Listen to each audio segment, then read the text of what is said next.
Assalamualaikum warahmatullahi wabarakatuh. Di sini saya Sri Depi Afrianti dari Stisipol Raja Jita Jepina, nomor induk mahasiswa 1910-2002, prodi Ilmu Pemerintahan, kelas reguler pagi. Di sini saya akan menyampaikan materi saya tentang Trias Politika. Doktrin Trias Politika untuk pertama kali dikemukakan oleh John Locke 1936 sampai 1704 dan selanjutnya Montesquieu 1689 sampai 1755.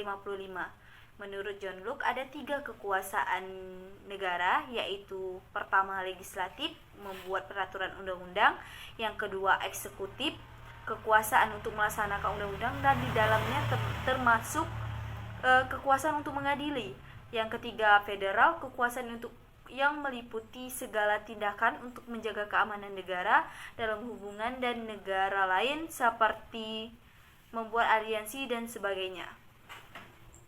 Menurut Montesquieu ada 3 macam kekuasaan negara. Yang pertama legislatif, yaitu membuat peraturan perundang-undangan. Yang kedua eksekutif, yang melaksanakan undang-undang. Yang ketiga yudikatif, yang mengadili pelanggaran perundang-undangan.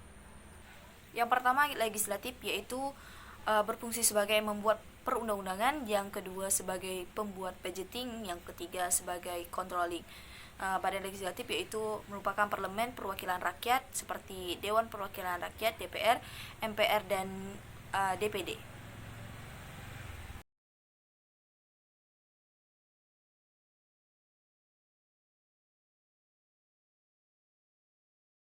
Yang kedua eksekutif, yaitu melaksanakan undang-undang.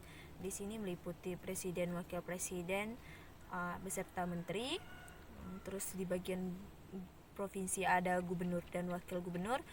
Di bagian kabupaten ada wali kota dan bupati. Di sini meliputi kepala bagian pemerintahan.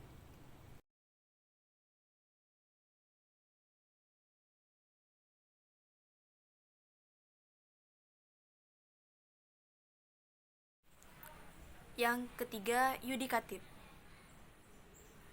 3. Yudikatif. Kekuasaan yudikatif merupakan lembaga yang memiliki kekuasaan dan kewenangan untuk mengontrol seluruh lembaga negara yang menyimpang atas hukum yang berlaku pada negara tersebut.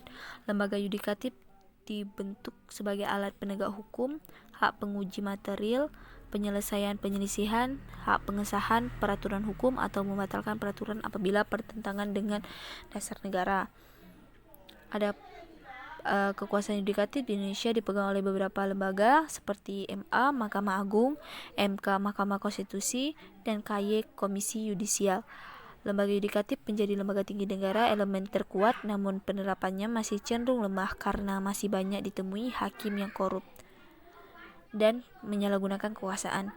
Fungsi lembaga yudikatif sangat penting guna memberi tindakan sanksi bagi pelanggaran hukum pada lembaga tinggi negara. Hal ini tugas dan wewenang Mahkamah Agung dan Mahkamah Konstitusi juga telah diatur dalam Undang-Undang Dasar 1945 dan peraturan perundang-undangan lebih lanjut lainnya. Namun dalam penerapannya masih banyak ditemui kasus kejaksaan yang disuap kepentingan politik. Baiklah, selanjutnya saya akan menjelaskan tentang beberapa lembaga negara sebelum amandemen Undang-Undang Dasar 1945, di mana MPR, DPR, Presiden, MA, DPA, dan BPK, di mana di situ MPR lembaga negara yang paling tertinggi dibandingkan beberapa lembaga negara lainnya. Tetapi setelah amandemen 1945, lembaga negara yang sebelumnya MPR paling tertinggi itu berubah menjadi Undang-Undang Dasar 1945 lebih tertinggi dibandingkan lembaga negara legislatif, yudikatif, dan eksekutif. Itulah perubahan dari setelah amandemen dan sebelum amandemen.